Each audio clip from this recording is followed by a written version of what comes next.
ഉപതെരഞ്ഞെടുപ്പിന് ശേഷം തെരഞ്ഞെടുപ്പിനെ ആഴത്തിൽ വിലയിരുത്തുകയാണ് സംസ്ഥാനത്ത് മൂന്ന് മുന്നണികളും. ഇന്ന് നമ്മോടൊപ്പം ചേരുന്നു തദ്ദേശ എക്സൈസ് വകുപ്പ് മന്ത്രി ശ്രീ എം പി രാജേഷ്. സ്വാഗതം സർ. ഈ ഉപതെരഞ്ഞെടുപ്പ് കഴിയുമ്പോൾ ഏറ്റവും നിർണായകമായിരുന്നത് പാലക്കാട് തന്നെയാണ്, ചേലക്കരയും വയനാടും.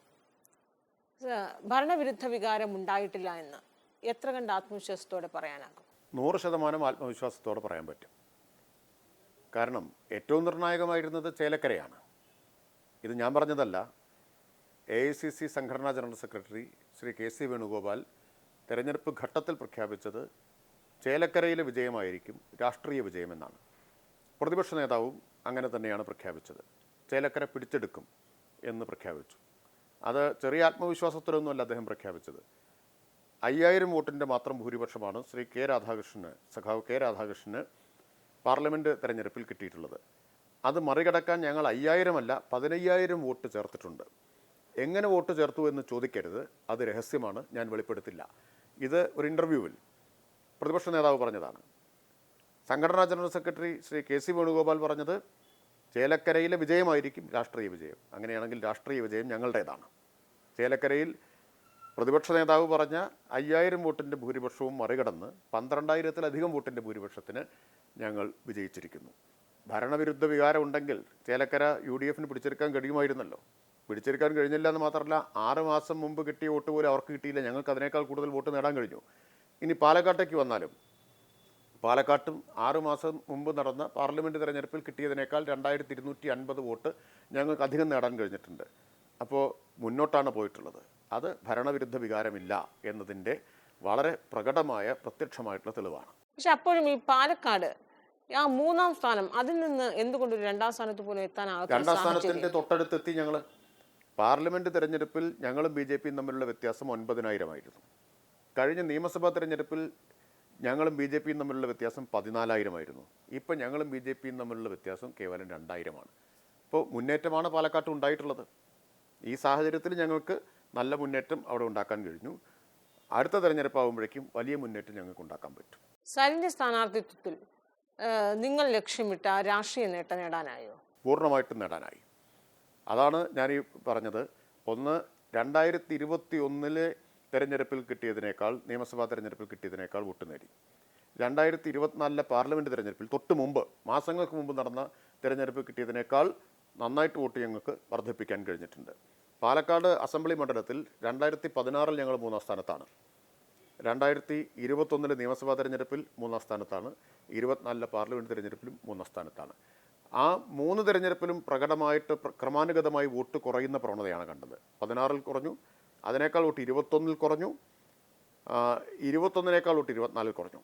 ഇപ്പോൾ ഈ 3 തെരഞ്ഞെടുപ്പിലും വോട്ട് കുറയുന്ന പ്രവണത അറസ്റ്റ് ചെയ്യാൻ കഴിഞ്ഞു എന്നത് പ്രധാനപ്പെട്ട നേട്ടമാണ്. ഇപ്പോൾ സരിനെ മത്സരിപ്പിച്ചതിലൂടെ ഞങ്ങൾക്ക് ആ നേട്ടം ഉണ്ടാക്കാൻ കഴിഞ്ഞു. അതായത് ക്രമാനുഗതമായി കുറഞ്ഞുകൊണ്ടിരുന്ന ആ വോട്ടിന്റെ ഒരു ശരാശരി അതൊന്ന് വർദ്ധിപ്പിക്കാൻ കഴിഞ്ഞു. അത് മാത്രമാണോ ഈ ഇത്രയേറെ ജനശ്രദ്ധ നേടി, ഇത്രയേറെ അറ്റൻഷൻ നേടിയ ആ ഒരു പാലക്കാട് ഉപതെരഞ്ഞെടുപ്പ് കൊണ്ട് നിങ്ങൾ ലക്ഷ്യമിട്ടത് അത് മാത്രമാണോ? ഞങ്ങൾ പാലക്കാട് ഉപതെരഞ്ഞെടുപ്പിൽ ഒരു മുന്നേറ്റമാണ് ലക്ഷ്യമിട്ടത്. ഞാൻ പ്രതീക്ഷിച്ചിരുന്നത് ഞങ്ങൾക്ക് 2ാം സ്ഥാനത്ത് എത്താൻ കഴിയുമെന്നാണ്. നേരിയ വ്യത്യാസത്തിൽ മാത്രമാണ് അത് കഴിയാതെ പോയത്. പിന്നെ പാലക്കാട് ഞങ്ങൾ ഒരിക്കൽ പോലും ജയിച്ചിട്ടില്ലാത്ത മണ്ഡലമാണെന്ന് ഓർക്കണം. ഒരിക്കൽ പോലും LDF ഡീലിമിറ്റേഷന് ശേഷം ജയിച്ചിട്ടില്ലാത്ത മണ്ഡലമാണ്. 16 മുതൽ ഞങ്ങൾ 3ാം സ്ഥാനത്ത് നിൽക്കുന്ന മണ്ഡലമാണ്. അവിടെ മുന്നേറ്റം ഉണ്ടായി എന്ന് പറഞ്ഞാൽ ചെറിയ കാര്യമല്ലല്ലോ അത്. സന്ദീപ് വാര്യർ കോൺഗ്രസിലേക്ക് പോയത് ഏതെങ്കിലും രീതിയിൽ അവിടെ ഒരു മുന്നേറ്റത്തിന് ഗുണകരമായി എന്ന് പ്രതീക്ഷിക്കുന്നുണ്ടോ? ഞാൻ പ്രതീക്ഷിക്കുന്നില്ല. അവിടെ മറിച്ചാണ് ഉണ്ടായത്. എല്ലാ കാലത്തും UDF അവിടെ പ്രയോഗിക്കുന്നൊരു തന്ത്രം ഇത്തവണയും അവർക്ക് പ്രയോഗിച്ച് വിജയിക്കാൻ കഴിഞ്ഞു. UDF അവിടെ ആഗ്രഹിക്കുന്നത് എപ്പോഴും BJP 2ാം സ്ഥാനത്ത് നിൽക്കണമെന്നാണ്. ഇടതുപക്ഷം മുന്നേറുന്നതിനെ UDF ഭയപ്പെടുന്നു. ഇടതുപക്ഷം 2ാം സ്ഥാനത്ത് എത്തിയാൽ തൊട്ടടുത്ത തെരഞ്ഞെടുപ്പിൽ 1ാം സ്ഥാനത്ത് എത്തുന്നവർക്കറിയാം. അപ്പോൾ അവിടെ UDF ജയിക്കുന്നത് എങ്ങനെയാണ്? BJP ജയിക്കാതിരിക്കാൻ ഞങ്ങൾക്ക് വോട്ട് ചെയ്യണം എന്ന് പറയുന്ന ഒരു തന്ത്രമാണ് പ്രയോഗിക്കുന്നത്. അത് കഴിഞ്ഞ 11, 16, 21, 24 പ്രയോഗിച്ചത് ഇപ്പോഴും പ്രയോഗിച്ച് വിജയിച്ചു. അത് പക്ഷേ ഇനി വിലപ്പോവില്ല എന്നതാണ് ഈ തെരഞ്ഞെടുപ്പിൻ്റെ ഏറ്റവും വലിയ പ്രത്യേകത. കാരണം BJP താഴെ വരികയും ഞങ്ങൾ മുന്നേറുകയും ചെയ്തിട്ടുണ്ട് എന്നത്. BJPക്ക് അവിടെ കുറഞ്ഞ വോട്ട് എത്രയാണ്? പാർലമെൻറ്റ് തെരഞ്ഞെടുപ്പിനേക്കാൾ കുറഞ്ഞ വോട്ട് 6000 വോട്ടാണ്. ഞങ്ങൾക്ക് പാർലമെൻറ്റ് തിരഞ്ഞെടുപ്പിനേക്കാൾ 2250 വോട്ട് കൂടുകയാണ് ചെയ്തിട്ടുള്ളത്. അപ്പോൾ ആ വ്യത്യാസം വളരെ കുറഞ്ഞു എന്നതുകൊണ്ട് തന്നെ ഇനി UDFൻ്റെ ഈ പ്രചരണം വിലപ്പോവില്ല. ഏറ്റവും അധികം ചുവടുമാറ്റവും കളമാറ്റവും കണ്ടതായിരുന്നു പാലക്കാട്. എന്തുകൊണ്ടാണ് ഇത്രയേറെ തുടക്കം മുതൽ തന്നെ അവസാന നിമിഷം വരെ ഈ കളമാറ്റത്തിൽ മാത്രം ശ്രദ്ധ കേന്ദ്രീകരിച്ചൊരു മണ്ഡലം? ഈ പാലക്കാട് ഈ വീറും വാശിയും നിറഞ്ഞൊരു മണ്ഡലം, മൂന്ന് മുന്നണികളും ആ രീതിയിലൊരു മത്സരം കാഴ്ചവെച്ചത് കൊണ്ടാണോ? ഒരു ജീവൻ മരണ പോരാട്ടം തന്നെയായിരുന്നു. ഒന്ന് അവിടെ പറഞ്ഞല്ലോ, നേരത്തെ ഞങ്ങൾ 3ാം സ്ഥാനത്തായിരുന്നുവെങ്കിൽ ഇത്തവണ കനത്ത രാഷ്ട്രീയ മത്സരം ഉയർത്തിക്കൊണ്ടുവരാൻ കഴിഞ്ഞു. ഒപ്പത്തിനൊപ്പം ഞങ്ങൾക്ക് നിൽക്കാൻ കഴിഞ്ഞു. വിജയിക്കുമെന്ന പ്രതീതി തന്നെ ഉണ്ടാക്കാൻ കഴിഞ്ഞു. അതാണ് പാലക്കാട്ട് തെരഞ്ഞെടുപ്പിനെ ഇത്രയും ശ്രദ്ധേയവും ആവേശകരവുമായി മാറ്റിയത്. ഇടതുപക്ഷത്തിൻ്റെ ഒരു മുന്നേറ്റമാണ് അതിലുണ്ടായത്. ആ മുന്നേറ്റം ഞങ്ങൾക്ക് ഉദ്ദേശിച്ച അത്ര വോട്ടിൽ കണ്ടില്ല, പക്ഷേ വോട്ടിലുണ്ടായി, വർധനമുണ്ടായി. അപ്പോൾ അത് ഞങ്ങളെ സംബന്ധിച്ച് ഏത് നിലയിലും വളരെ മെച്ചപ്പെട്ട പ്രയോജനകരമായിട്ടുള്ള റിസൾട്ടാണ്. പഴയ അവസ്ഥയിൽ നിന്നുള്ള നല്ലൊരു മാറ്റം ഞങ്ങൾക്കവിടെ ഉണ്ടാക്കാൻ കഴിഞ്ഞിട്ടുണ്ട്. പിന്നെ ആളുകൾ UDFനെ ഉപേക്ഷിച്ച് വരികയാണ് ചെയ്തത്. ഞങ്ങൾക്കൊപ്പം വന്നവരെല്ലാം UDFനെ ഉപേക്ഷിച്ച് വന്നവരാണ്. അത് കൃത്യമായ രാഷ്ട്രീയ നിലപാടിൻ്റെ അടിസ്ഥാനത്തിൽ വന്നിട്ടുള്ളതാണ്. പ്രാദേശിക നേതാക്കൾ മുതൽ സംസ്ഥാന നേതാക്കൾ വരെയുള്ളവർ വന്നു. അതും പാലക്കാട്ടിനെ സംബന്ധിച്ച് ഞങ്ങൾക്ക് പ്രയോജനകരമായ മെച്ചപ്പെട്ടൊരു സ്ഥിതിയാണ്. നീലട്രോളി വിവാദമൊക്കെ വലിയ രീതിയിൽ അത് ഇപ്പോഴും അതുമായി ബന്ധപ്പെട്ട കേസിൻ്റെയൊക്കെ സ്ഥിതി എന്താണ്? അത് ആ ഒരു സമയത്ത് മാത്രം ഉണ്ടായൊരു ഭൂകമ്പം, അത് അവിടെ അവസാനിപ്പിക്കുകയാണോ? അല്ല, നോക്കൂ, ഈ തൊണ്ടി മുതൽ പിടിച്ചിട്ടില്ല എന്നുള്ളത് ശരിയാണ്. തൊണ്ടി മുതൽ പിടിക്കാത്ത ചിലപ്പോൾ കേസിനെ ബാധിച്ചിട്ടുണ്ടാവാം. ഇപ്പോൾ അടുത്ത കാലത്താണല്ലോ വളപട്ടണത്തൊരു കവർച്ചയുടെ കേസ് വന്നത്, അല്ലേ? മാധ്യമങ്ങളെല്ലാം വലിയ തോതിൽ വലിയ പ്രാധാന്യത്തോടു കൂടി റിപ്പോർട്ട് ചെയ്തതാണ് വളപട്ടണം കവർച്ച കേസിൽ പിടിക്കപ്പെട്ട പ്രതി 1 കൊല്ലം മുമ്പ് ഒരു കവർച്ച നടത്തിയിരുന്നു. 1 കൊല്ലം ഇത് കവർച്ച നടത്തിയാൽ ഇയാളാണെന്ന് കണ്ടെത്തിയില്ല. ഇപ്പോൾ വളപട്ടണത്തെ കേസ് പുറത്തു വന്നപ്പോഴാണ് മറ്റൊരു കൂടി പുറത്തു വന്നത്. അപ്പോൾ അതുകൊണ്ട് അയാൾ നിരപരാധിയായിരുന്നു എന്ന് പറയുന്നത് പോലെ, ആ നിരപരാധിത്വം അവകാശപ്പെടുന്നത് പോലെ എല്ലാവർക്കും നിരപരാധിത്വം അവകാശപ്പെടാം, തൊണ്ടി മുതൽ കെട്ടാത്തിടത്തോളം. അപ്പോൾ ഈ പ്രതിയെ പിന്നീട് എപ്പോഴെങ്കിലുമൊക്കെ പിടിക്കപ്പെടും, ഈ കേസ് തെളിയിക്കപ്പെടുമെന്നൊരു അങ്ങനെ ഒരു സൂചന കൂടിയാണോ അതിലുള്ളത്? ഞാൻ പറഞ്ഞത്, ഒരാളെ കയ്യോടെ പിടിക്കപ്പെടാൻ കഴിഞ്ഞില്ലെങ്കിൽ നിരപരാധിത്വം അവകാശപ്പെടാൻ പറ്റും, അത്രേ ഞാൻ പറഞ്ഞുള്ളൂ. അപ്പോൾ ആ കേസ് പാലക്കാട്ട് കയ്യോടെ പിടിക്കപ്പെട്ടില്ല എന്നുള്ളത് ശരിയാണ്. അന്വേഷണം അവിടെ വെച്ച് അവസാനിച്ചോ? അന്വേഷണം പോലീസല്ലേ നടത്തേണ്ടത്. സന്ദീപ് വാര്യർക്ക് ഉചിതമായൊരു പദവി കൊടുക്കുന്നൊക്കെ കോൺഗ്രസ് പറയുന്നു. സരിനെ ഇനി എങ്ങനെയാണ് ഇടതുമുന്നണി അക്കോമഡേറ്റ് ചെയ്യുന്നത്? സരിനെ ഗോന്നമാഷ് തന്നെ, പാർട്ടി സംസ്ഥാന സെക്രട്ടറി തന്നെ പറഞ്ഞു, ഞങ്ങൾ സരിനെ ഉചിതമായ നിലയിൽ തന്നെ ഒപ്പം കൊണ്ടുപോകും. ഉചിതമായിട്ടുള്ള ഉത്തരവാദിത്തങ്ങൾ ഉചിതമായ സമയത്ത് നൽകുകയും ചെയ്യും. സരിനെ ഒരു മുതൽക്കൂട്ടായിട്ടാണ് ഞങ്ങൾ കാണുന്നത്. ഈ സമയത്ത് ഉപതെരഞ്ഞെടുപ്പ് സമയത്തൊക്കെ വലിയ രീതിയിലുള്ള വിവാദങ്ങളായിരുന്നു സർക്കാരിനെ ചുറ്റിപ്പറ്റി. സർക്കാർ പല ഘട്ടങ്ങളിലൊക്കെ പ്രതിരോധത്തിലാവുകയും ഒക്കെ ചെയ്യുന്നു. പല വിഷയങ്ങളായിരുന്നു പ്രതിപക്ഷത്തിന് ഉയർത്തിക്കാട്ടാനൊക്കെ ഉണ്ടായിരുന്നത്. പക്ഷേ ഭരണവിരുദ്ധ വികാരം വലിയ രീതിയിൽ ഉണ്ടായിട്ടില്ല എന്ന് ചേലക്കര ഉപതെരഞ്ഞെടുപ്പ്, അത് തന്നെയാണ് CPM നൽകുന്നത്, LDF നൽകുന്ന ആത്മവിശ്വാസം. ഇനിയിപ്പോൾ ലോക്കൽ ബോഡി ഇലക്ഷൻ, അതാണ് നമ്മളൊക്കെ ലക്ഷ്യമിടുന്നത്. അതിനൊരു ഊർജ്ജവും കരുത്തും നൽകുന്നത് തന്നെയാണോ ഈ ഒരു തെരഞ്ഞെടുപ്പ് ഫലം? ഒരു സംശയവും വേണ്ട. കാരണം ഞങ്ങൾക്ക് കിട്ടിയിട്ടുള്ള ഊർജ്ജം എന്ന് പറഞ്ഞാൽ വളരെ വലുതാണ്. ചോദ്യം വളരെ ശരിയാണ്. ഉപതെരഞ്ഞെടുപ്പ് ലക്ഷ്യമിട്ടുകൊണ്ട് നിങ്ങളെല്ലാം കൂടി ഉയർത്തിക്കൊണ്ടുവന്നിട്ടുള്ള വലിയ വിവാദങ്ങളുണ്ട്. ആ വിവാദങ്ങളിൽ പലതിൻ്റെയും ഗ്യാസ് ഉപതെരഞ്ഞെടുപ്പ് കഴിഞ്ഞോടെ പോയെന്നുള്ളത് കാണും. കാരണം അത് തെരഞ്ഞെടുപ്പിന് വേണ്ടി ഉണ്ടാക്കിയിട്ടുള്ളതാണ് കുറേ കാര്യങ്ങൾ. അത് എല്ലാ തവണയും കേരളത്തിൽ കാണുന്നൊരു കാര്യമാണ്. അപ്പോൾ ഈ തെരഞ്ഞെടുപ്പിൻ്റെ പ്രാധാന്യം എന്താ? ഞങ്ങൾ നേരിട്ടത് UDFനെയും BJPയെയും മാത്രമല്ലല്ലോ. യഥാർത്ഥത്തിൽ ഞങ്ങൾ നേരിട്ടത് കേരളത്തിലെ വിപുലമായ മാധ്യമ ശൃംഖലയാണ്. ആ മാധ്യമ ശൃംഖലയെ മുൻനിർത്തിയാണ് UDFും BJPയും ഞങ്ങൾ നേരിടുന്നത്. അതിൻ്റെ പിൻബലവും സഹായവുമില്ലാതെ അവർക്ക് ഒരു തരത്തിലും ഞങ്ങളെ നേരിടാനാവില്ല. കേരളത്തിലെ വലതുപക്ഷം മൈനസ് മാധ്യമങ്ങൾ വട്ടപൂജ്യമാണ്. അവർക്ക് ഞങ്ങളുടെ 7 അയലത്തെത്താൻ കഴിയില്ല. അവർക്ക് വേണ്ടി ആക്രമണത്തിൻ്റെ കുന്തമുന ആരാണ് ഞങ്ങൾക്ക് നേരെ തിരിച്ചു വയ്ക്കുന്നത്?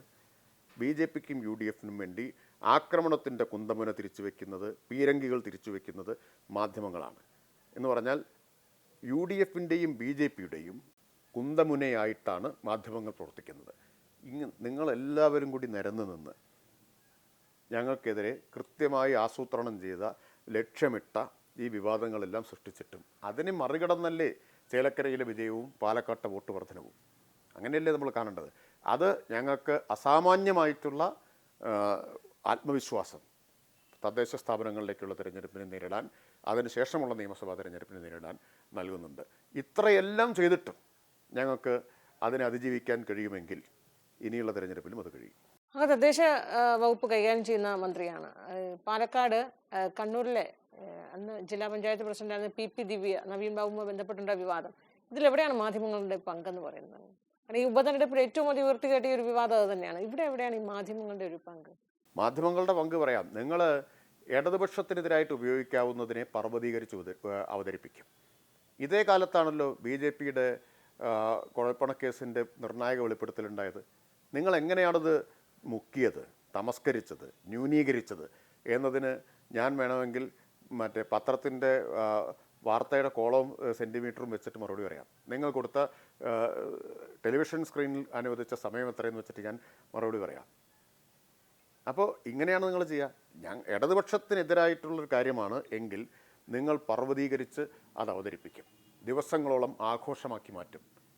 മറ്റത് ഒന്നുകിൽ മുക്കും, അല്ലെങ്കിൽ പേരിന് കൊടുത്തെന്ന് വരുത്തും. നൂറുകണക്കിന് ഉദാഹരണങ്ങൾ പറയാൻ കഴിയും. അങ്ങേയറ്റം പക്ഷപാതപരമായി എന്ന് പറഞ്ഞാൽ ഒരു തരത്തിലുള്ള നേരും നിറയുമില്ലാത്ത പക്ഷപാതിത്വമാണ് കേരളത്തിലെ മാധ്യമങ്ങൾ കുറേ കാലമായിട്ട് പുലർത്തിക്കൊണ്ടിരിക്കുന്നത്. അത് ഇനിയും തുടരുമെന്ന് തന്നെയാണ് നിങ്ങൾ പ്രതീക്ഷിക്കുന്നത്. ഇനിയും ഇതിനേക്കാൾ അക്രമാസക്തമായിട്ടുള്ള മാധ്യമ രീതികളെ ഞങ്ങൾക്ക് നേരിടേണ്ടി വരും എന്ന് ഞങ്ങൾക്കറിയാം. ഞങ്ങളതിന് സജ്ജരാവുകയുമാണ്. ഈ മുഖ്യധാര മാധ്യമങ്ങളാണ് അങ്ങ് വിമർശിക്കുന്നതെന്ന് അറിയാം, പത്രമാധ്യമങ്ങളും ദൃശ്യമാധ്യമങ്ങളും. പക്ഷെ അതിനപ്പുറത്തേക്ക് ഇത്തരത്തിലുള്ള വിവാദങ്ങളൊക്കെ വരുമ്പോൾ സാമൂഹ്യ മാധ്യമങ്ങളുടെ വലിയ രീതിയിലുള്ള ആക്രമണം ഉണ്ടാകുന്നുണ്ട്. ഇതെങ്ങനെയാണ് നിങ്ങൾ അതിജീവിക്കുക എന്ന് പറയുക? കാരണം ഈ ഞാൻ പറഞ്ഞതുപോലെ പി ദിവ്യയുടെയൊക്കെ കേസ് സമയത്തൊക്കെ വലിയ രീതിയിൽ സാമൂഹ്യ മാധ്യമങ്ങളിലൂടെയാണ് ആക്രമണം ഉണ്ടായത്. ഇതിലെവിടെയാണ് ഈ മാധ്യമങ്ങളുടെ ഒരു പങ്കെന്ന് പറയുന്നത്? സാമൂഹിക മാധ്യമങ്ങളിൽ സ്വാഭാവികമായിട്ടുണ്ടാവുന്നതല്ല. സാമൂഹിക മാധ്യമങ്ങളിൽ കോൺഗ്രസിനും BJPക്കും ഒക്കെ ഒരു പെയ്ഡ് ആർമി പ്രവർത്തിക്കുന്നുണ്ട്. അതിനെ ഞങ്ങൾ അങ്ങനെ അല്ലാതെ തന്നെ നേരിടാൻ ഞങ്ങൾക്ക് കഴിയും. നല്ല നിലയിൽ ഇപ്പോൾ നേരിട്ട് കൊണ്ടിരിക്കുന്നുണ്ട്. അത് കൂടുതൽ ആ പ്രതിരോധം ഉയർത്തിക്കൊണ്ടുവരും. പെയ്ഡ് ആർമി ഞങ്ങൾക്കില്ല. ഇപ്പോൾ BJPയൊക്കെ ദേശീയ തലത്തിൽ തന്നെ ഇത്തരത്തിൽ ഉള്ള ഒരു രീതി അവലംബിക്കുന്നതിനെക്കുറിച്ച് അവർക്കൊപ്പമുണ്ടായിരുന്ന ആളുകൾ തന്നെ പുറത്തു വന്ന് പറഞ്ഞിട്ടുണ്ടല്ലോ. പുസ്തകമൊക്കെ ഇറങ്ങിയിട്ടുണ്ടല്ലോ. BJPയുടെ, ഞാൻ ആ പുസ്തകത്തിൻ്റെ പേരോർക്കുന്നില്ല, BJPയുടെ സൈബർ ആർമിയിലെ പ്രധാനപ്പെട്ട പങ്ക് വഹിച്ച ഒരു വനിത, അവർ അത് രാജിവെച്ച് പുറത്തു വന്ന് അവരെഴുതിയിട്ടുള്ള പുസ്തകം വളരെ ശ്രദ്ധിക്കപ്പെട്ടിട്ടുള്ളതാണ്. അപ്പോൾ ആ രീതിയാണ് കോൺഗ്രസും BJPയും പിന്തുടരുന്നത്. ഞങ്ങൾ അതിനെ അതല്ലാത്ത ജനകീയമായിട്ടുള്ള ഒരു രീതിയിൽ, സ്വാഭാവികമായിട്ടുള്ള രീതിയിൽ അതിനെ പ്രതിരോധിച്ചുകൊണ്ടിരിക്കുക. ഒരു ഉപതെരഞ്ഞെടുപ്പാണ്, അതായത് നിയമസഭാ തെരഞ്ഞെടുപ്പാണ് നടന്നത്. ആ സമയത്ത് ഇപ്പോൾ വയനാടായാലും ചേലക്കര അല്ലെങ്കിൽ പാലക്കാട്, ഈ 3 ഉപതെരഞ്ഞെടുപ്പിലുണ്ടായ സമയത്തുള്ള വിവാദങ്ങൾ, ഒന്ന് നമ്മൾ ഈ പറഞ്ഞ നവീൻ ബാബുവിൻ്റെ വിഷയം, മറ്റൊന്ന് EP ജയരാജൻ്റെ ആത്മകഥയുമായി ബന്ധപ്പെട്ടും ഒക്കെ ഉണ്ടായ വിഷയം. അത്തരം പാർട്ടിയും സർക്കാരിനൊക്കെ പ്രതിരോധത്തിലാക്കുന്ന വിഷയം. ഒരുപക്ഷെ അത് നിയമസഭാ തെരഞ്ഞെടുപ്പിൽ അവിടെ ചേലക്കരയിലുള്ളവരെയോ അല്ലെങ്കിൽ പാലക്കാടുള്ളവരെയോ ഒന്നും ബാധിക്കാത്ത വിഷയങ്ങളായിരിക്കാം വിവാദം. ഒരു പക്ഷേ അവിടുത്തെ വികസന പ്രവർത്തനങ്ങൾ മാത്രം ചർച്ച ചെയ്തു പോയൊരു തെരഞ്ഞെടുപ്പിലുണ്ടായ തെരഞ്ഞെടുപ്പ് ഫലമായി അങ്ങനെ വിലയിരുത്തുകയാണെങ്കിൽ, അതിനുശേഷം അവിടെ ഉണ്ടായ ആ വിവാദങ്ങളുടെയൊക്കെ ഒരു പ്രതിഫലനം ഇപ്പോഴും മാറിയിട്ടില്ല. കാരണം ഇപ്പോഴും നവീൻ ബാബുവിന്റെ മരണത്തിൽ ആ കുടുംബം CBI അന്വേഷണം ആവശ്യപ്പെടുമ്പോൾ സർക്കാർ എതിർക്കുന്നു, പാർട്ടി എതിർക്കുന്നു എന്ന രീതിയിൽ പിന്നെ കോടതിയുടെ വിധി വന്നു. പക്ഷെ സർക്കാർ എപ്പോഴും CBI അന്വേഷണം വേണ്ട എന്നൊരു നിലപാടാണ് സ്വീകരിച്ചിരിക്കുന്നത്. കോടതി CBIയോടാണ് ചോദിച്ചിരിക്കുന്നത്, CBI അന്വേഷണത്തിന് തയ്യാറാണോ എന്ന്. അതാണോ കോടതി പറഞ്ഞിട്ടുള്ളത്? കോടതി പോലീസ് അന്വേഷണത്തിൽ ശരിയായ ദിശയിലാണെന്ന് പറഞ്ഞതായിട്ടാണ് ഞാൻ മനസ്സിലാക്കിയത്. പക്ഷെ അപ്പോഴും ആ കോടതി വിധി മാറ്റി നിർത്തിയാലും ആ കുടുംബത്തിന് അങ്ങനെ ഒരു കൺസേൺ ഉണ്ടെങ്കിൽ ആ കൺസേൺ, ആ ആശങ്ക പരിഹരിക്കാനായി പാർട്ടിയും സർക്കാരും ഒരു ഇടപെടൽ നടത്തുന്നില്ല എന്നൊരു അങ്ങനെ ഒരു വിലയിരുത്തൽ കൺസേണും ഇതുവരെ കണക്കിലെടുത്തിട്ടുണ്ട്. ബാക്കി കോടതിയുടെ മുമ്പിലാണല്ലോ. മുഖ്യമന്ത്രി ആയാലും പാർട്ടി ആയാലും ചില പ്രതികരണങ്ങളിൽ നിന്നൊക്കെ മുസ്ലിം ലീഗിനെ കടന്നാക്രമിക്കുന്ന ഒരുപാട് ന്യൂനപക്ഷങ്ങൾ, അതായത് ഈ ജമാഅത്ത് SDPI പോലുള്ള പാർട്ടിയുമായി ചേർത്ത് മുസ്ലിം ലീഗിനെ ആക്രമം, അല്ലെങ്കിൽ ന്യൂനപക്ഷ വർഗീയതയും ഭൂരിപക്ഷ വർഗീയതയും ഒരുപോലെയാണ് എന്ന് ആവർത്തിച്ചു പറയുമ്പോൾ അത് ഭൂരിപക്ഷ വോട്ടുകൾ ലക്ഷ്യമിട്ടുകൊണ്ടാണ് എന്ന് ഒരു വിലയിരുത്തലാണ് മറുഭാഗത്ത് കോൺഗ്രസും BJPയും ഒക്കെ ഉയർത്തുന്നത്. ഇതൊരു കരുതിക്കുട്ടിയുള്ള ഒരു തന്ത്രം തന്നെയാണ്, ഒരു സ്ട്രാറ്റജി തന്നെയാണ്. രാഷ്ട്രീയമായ കുടില ലക്ഷ്യത്തോടെയാണ് ഈ ആരോപണം കോൺഗ്രസും BJPയും ഉന്നയിക്കുന്നത്. അത് ചിലർ വലിയ രാഷ്ട്രീയ നിരീക്ഷകർ എന്നും വിശാരദന്മാർ എന്നും അവകാശപ്പെടുന്ന ആളുകൾ പറയുന്നത് ഒരു തരത്തിലുള്ള രാഷ്ട്രീയമായിട്ടുള്ള ധാരണയും ഇല്ലാത്തതുകൊണ്ടോ ചരിത്രബോധമില്ലാത്തതുകൊണ്ടോ ആണ്. കാരണം 1980കളുടെ മധ്യത്തിലാണ് ഈ വ്യക്തി നിയമ വിവാദം വന്നത്. അന്ന് CPIM എടുത്തിട്ടുള്ള നിലപാട് എല്ലാവർക്കും അറിയാം. ആ നിലപാടിൻ്റെ പേരിൽ വലിയ തോതിൽ CPIM ആക്രമിക്കപ്പെട്ടു, ന്യൂനപക്ഷ വിരുദ്ധരെന്ന് ആക്രമിക്കപ്പെട്ടു, ചിത്രീകരിക്കപ്പെട്ടു. EMSനെ അധിക്ഷേപിച്ചുകൊണ്ട് അന്ന് ലീഗ് നടത്തിയിട്ടുള്ള പ്രകടനത്തിലെ മുദ്രാവാക്യം താങ്കൾക്കറിയുമോ എന്ന് എനിക്കറിയില്ല. അതിവിടെ പറയാൻ പറ്റുന്നതല്ല മുദ്രാവാക്യം. EMSനെ പോലെ തലമുതിർന്ന ലോകമാദരിക്കുന്നൊരു നേതാവിനെതിരെ കേട്ടാലറയ്ക്കുന്ന അസഭ്യവർഷം കേരളം മുഴുവൻ വിളിച്ചു നടന്നവരാണ് ലീഗുകാർ. അപ്പോൾ ലീഗിനെ പുതുതായിട്ടല്ല ഞങ്ങൾ നേരിടുന്നത് എന്ന് ഓർമ്മിപ്പിച്ചു എന്ന് മാത്രമേ ഉള്ളൂ. ഷാബാനു കേസിലെ സുപ്രീം കോടതി വിധിയിൽ ഏറ്റവും പുരോഗമനപരവും ധീരവുമായ നിലപാടെടുത്തിട്ടുള്ളൊരു പാർട്ടി CPIM ആണ്, ഇടതുപക്ഷമാണ് എടുത്തിട്ടുള്ളത്. അതേ ഇടതുപക്ഷമാണ് ബാബറി മസ്ജിദ് അതിൻ്റെ കവാടങ്ങൾ തുറന്നു കൊടുത്തതിനെ എതിർത്തത്, അവിടെ ശിലാന്യാസം അനുവദിച്ചതിനെ എതിർത്തത്, പള്ളി തകർത്തതിനെയും എതിർത്തിട്ടുള്ളത്. എല്ലാ കാലത്തും രണ്ട് വർഗീയതയെയും ഞങ്ങൾ ശക്തമായി തന്നെ എതിർത്ത് വന്നിട്ടുള്ളതാണ്, മുഖം നോക്കാതെ എതിർത്ത് വന്നിട്ടുള്ളതാണ്. ജമാഅത്തെ ഇസ്ലാമിയുടെ SDP-യുടെയും കാര്യത്തിലും ഈ നിലപാട് ഞങ്ങൾക്ക് എല്ലാ കാലത്തും ഉണ്ട്. SDP-യുടെയും RSSൻ്റെയും വോട്ട് വേണ്ട എന്ന് പ്രഖ്യാപിച്ച ഒരൊറ്റ പ്രസ്ഥാനമേ കേരളത്തിലുള്ളൂ, അത് ഞങ്ങളാണ്. ഞങ്ങൾക്ക് മാത്രമേ അതിനുള്ള കെൽപ്പ് ഉണ്ടായിട്ടുള്ളൂ, അതിനുള്ള ധൈര്യം ഉണ്ടായിട്ടുള്ളൂ എന്നോർക്കണം. തലശ്ശേരി ഉപതെരഞ്ഞെടുപ്പ് കാലത്താണ് EMS പറഞ്ഞത് RSSൻ്റെ വോട്ട് ഞങ്ങൾക്ക് വേണ്ട. കഴിഞ്ഞ അടുത്ത കാലത്ത് വരെ കോടിയേരിയുടെ പ്രസ്താവന നിങ്ങളുടെ ഫയലിൽ നോക്കിയാൽ കാണാൻ പറ്റും. RSSൻ്റെയും SDP-യുടെയും വോട്ട് വേണ്ട എന്ന നിലപാട് ഞങ്ങൾ എടുത്തിട്ടുണ്ട്. ഇപ്പോൾ ഉപതെരഞ്ഞെടുപ്പ് ഘട്ടത്തിൽ UDF നേതാക്കളോടും സ്ഥാനാർത്ഥികളോടൊക്കെ ചോദിച്ചല്ലോ, SDP പാലക്കാട്ട് പിന്തുണ കൊടുത്തില്ലേ? വാ തുറന്നൊരക്ഷരം അവരാരെങ്കിലും പറഞ്ഞോ? അപ്പം നിങ്ങൾക്ക് എത്ര ശ്രമിച്ചാലും ഇടതുപക്ഷത്തിൻ്റെ ഈ നിലപാടിനെ വക്രീകരിക്കാൻ പറ്റില്ല. ഇടതുപക്ഷം സ്ട്രെയിറ്റ് ഫോർവേഡാണ് വർഗീയതയ്ക്കെതിരായിട്ടുള്ള നിലപാടിൻ്റെ കാര്യത്തിൽ. ഞങ്ങൾ രണ്ട് വർഗീയതയെയും ഒരു വിട്ടുവീഴ്ചയും ഇല്ലാതെ എതിർക്കുന്നു. ആരാണ് ന്യൂനപക്ഷത്തിൻ്റെ സംരക്ഷകർ? ന്യൂനപക്ഷത്തിൻ്റെ സംരക്ഷകർ മതനിരപേക്ഷ ശക്തികളാണ്. ഇടതുപക്ഷത്തിനാണ് ന്യൂനപക്ഷ സംരക്ഷകരായിട്ട് ഏറ്റവും നന്നായിട്ട് പ്രവർത്തിക്കാൻ കഴിയുക, അല്ലാതെ SDP പോലുള്ള തീവ്രവാദികൾക്കല്ല. എന്തിനാണ് മുസ്ലിം ലീഗിനെ ന്യൂനപക്ഷ വർഗീയതയുമായി കൂട്ടിക്കെട്ടുന്നത്? എന്തുകൊണ്ട്? അവർ അവരുടെ തടവിലായി പോയത് കൊണ്ടാണ്. അതിപ്പോഴാണ് അവരവിടെ കൂടുതൽ പ്രകടമായി വന്നു. നേരത്തെ ഒരു ഘട്ടം വരെ SDP-യെയും ജമാഅത്തെ ഇസ്ലാമിയൊക്കെ എതിർത്തിരുന്നു മുസ്ലിം ലീഗ്. അവർക്ക് കീഴടങ്ങാൻ തയ്യാറായിരുന്നില്ല. പക്ഷേ 10 കൊല്ലമായിട്ട് അധികാരത്തിന് പുറത്തു നിൽക്കുന്ന ലീഗിന് ആർക്ക് കീഴടങ്ങിയിട്ടായാലും ശരി അധികാരത്തിൽ തിരിച്ചു വരിക എന്ന ലക്ഷ്യം മാത്രമാണ് ഉള്ളത്. അതുകൊണ്ട് SDP-യുമായും ജമാഅത്തെ ഇസ്ലാമിയുമായിട്ടും അവർ യോജിക്കുന്നു എന്നല്ല, അവരുടെ തടവിൽ അകപ്പെട്ടിരിക്കുന്നു ലീഗ്. അത് തുറന്നു കാണിക്കും ഞങ്ങൾ. ലോക്കൽ ബോഡി ഇലക്ഷന് ഇനിയിപ്പോൾ കഷ്ടിച്ച് ഒരു വർഷം മാത്രം. പക്ഷെ നമ്മളൊക്കെ ലക്ഷ്യമിടുന്നത്, എല്ലാ മൂന്ന് മുന്നണികളും ലക്ഷ്യമിടുന്നത് 2026 ഈ ഉപതെരഞ്ഞെടുപ്പിൽ UDF പ്രതിപക്ഷമാണ്. UDF-നെ നോക്കുകയാണെങ്കിൽ കുറച്ചുകൂടി ഒരു ആത്മവിശ്വാസവും അല്ലെങ്കിൽ അവരുടെ ഒരു കരുത്തും ഊർജ്ജവും ഒക്കെ അവർക്ക് പാലക്കാട്. അവിടെ ഈ കോൺഗ്രസ്സിൽ ഇപ്പോൾ പാലക്കാട് ഷാഫി പറമ്പിൽ, രാഹുൽ മാങ്കൂട്ടത്തിൽ ആ ഒരു കോക്കസ്, ഈ സരിൻ എന്താണോ പറഞ്ഞത്, എന്ത് ആരോപണമാണോ കോൺഗ്രസ് നേതൃത്വത്തിനെതിരെ ഉന്നയിച്ചുകൊണ്ട് പുറത്തു വന്നത്, ആ ഒരു ആരോപണത്തിൽ പ്രധാനമായും സരിൻ പറഞ്ഞത് ഒരു കോക്കസാണ്, VD സതീശന്റെ നേതൃത്വത്തിൽ ഒരു കോക്കസാണ് കോൺഗ്രസിനെ ഭരിക്കുന്നതെന്നാണ്. പക്ഷെ അത് ആരോപണങ്ങളൊക്കെ തള്ളി അവിടെ 18,000 വോട്ടിന്റെ ഭൂരിപക്ഷത്തിലാണ് ഇപ്പോൾ രാഹുൽ മാങ്കൂട്ടത്തിൽ ജയിച്ചിരിക്കുന്നത്. പക്ഷെ മറുഭാഗത്ത് ഇപ്പോഴും പ്രതിപക്ഷ നേതാവായി കോൺഗ്രസിൽ VD സതീശന്റെയും ഷാഫി പറമ്പിന്റെയും രീതിയിലൊരു വലിയൊരു പ്രഭാവം അല്ലെങ്കിൽ വലിയ രീതിയിൽ ഒരു കരുത്തരായി മാറുന്നൊരു കാഴ്ച, അതിനെങ്ങനെയാണ്? അത് അവർ മാധ്യമങ്ങൾക്ക് നിങ്ങൾക്കൊക്കെ വേണ്ടപ്പെട്ടവരായതുകൊണ്ടും നിങ്ങൾ മടിയിലിരുത്തി ലാളിക്കുന്നവരായതുകൊണ്ടും പറയുന്നതാണ്. ഞങ്ങളതിൽ അത്തരം മാധ്യമ ആഖ്യാനങ്ങളെയൊന്നും കണക്കിലെടുക്കുന്നില്ല. പാലക്കാട്ട് UDF ഇന്നേ വരെ ജയിച്ചു വന്ന സീറ്റ്, ഞങ്ങൾ ഒരിക്കലും ജയിക്കാത്ത സീറ്റ് അവർ നിലനിർത്തി, ഭൂരിപക്ഷം കൂട്ടി നിലനിർത്തി. ചേലക്കര ഞങ്ങൾ ഇടക്കാലത്ത് UDF-ൽ നിന്ന് പിടിച്ചെടുത്ത സീറ്റ് ഞങ്ങൾ ഭൂരിപക്ഷം വർദ്ധിപ്പിച്ച് വിജയിച്ചു. BJP വലിയൊരു ഈ ഉപതെരഞ്ഞെടുപ്പ് മാറ്റി വെക്കുകയാണെങ്കിൽ അവർക്ക് ചേലക്കരയിൽ ഉണ്ടായത് ഒരു 10,000 വോട്ടിന്റെ ഒരു മുന്നേറ്റമാണ് ഉണ്ടായിരിക്കുന്നത്. അത് വയനാട് 1,00,000 വോട്ട്, ഏറ്റവും ജൂനിയറായ നേതാവാണ് അവിടെ പ്രിയങ്ക ഗാന്ധി പോലെ ദേശീയ നേതാവിനോട് പൊരുതി 1,00,000 വോട്ട് ഫിക്സഡ് വോട്ടാണെന്ന് തെളിയിച്ചിരിക്കുകയാണ് വയനാട്ടിൽ BJP-ക്ക്. ഈ രീതിയിൽ വലിയൊരു വളർച്ചയാണ് BJP-യുടെ വളർച്ചയിൽ എന്ത് കൺസേൺ ആണ്? BJP-ക്ക് തിരിച്ചടിയാണല്ലോ ഈ ഉപതെരഞ്ഞെടുപ്പോടുകൂടി യഥാർത്ഥത്തിൽ ഉണ്ടായിട്ടുള്ളത്. അവരുടെ പരമ്പരാഗത ശക്തി കേന്ദ്രമാണ് പാലക്കാട്. അവർക്ക് കേരളത്തിൽ അവർ ഭരിക്കുന്നൊരു നഗരസഭ, ആ നഗരസഭയിൽ ഗണ്യമായിട്ടുള്ള വോട്ട് അവർക്ക് കുറഞ്ഞിരിക്കുന്നു. കേരളത്തിൽ അവർ വിജയിക്കുമെന്ന് പ്രതീക്ഷിച്ചിരുന്ന ഒരു നിയമസഭാ മണ്ഡലം അവിടെ വലിയ തോതിൽ അവർ പിന്നാക്കം പോയിരിക്കുന്നു. അപ്പോൾ BJP പന്തളം, അതിനുശേഷമാണ് പന്തളം ഉണ്ടായത്. പന്തളത്ത് BJP ചെയർപേഴ്സണും അതുപോലെ വൈസ് ചെയർമാനും ഒക്കെ രാജിവെക്കേണ്ടി വന്നിരിക്കുന്നു. BJP-യെ സംബന്ധിച്ച് BJP-ക്ക് അകത്ത് വലിയ ആഭ്യന്തര കലഹം ഉണ്ടായിരിക്കുന്നു. ബി ജെ പിക്ക് വലിയ തിരിച്ചടിയുടെ ഒരു കാലമാണുള്ളത്. ബി ജെ പിയുടെ ഇടക്കാലത്തുണ്ടായൊരു നേട്ടം സ്ഥായിയല്ല എന്ന് തെളിയിക്കപ്പെട്ടിരിക്കുന്നു. എന്തായാലും ഇത്രയും സമയം വാക്കും മറുവാക്കുമായി സഹകരിച്ചതിന് നന്ദി.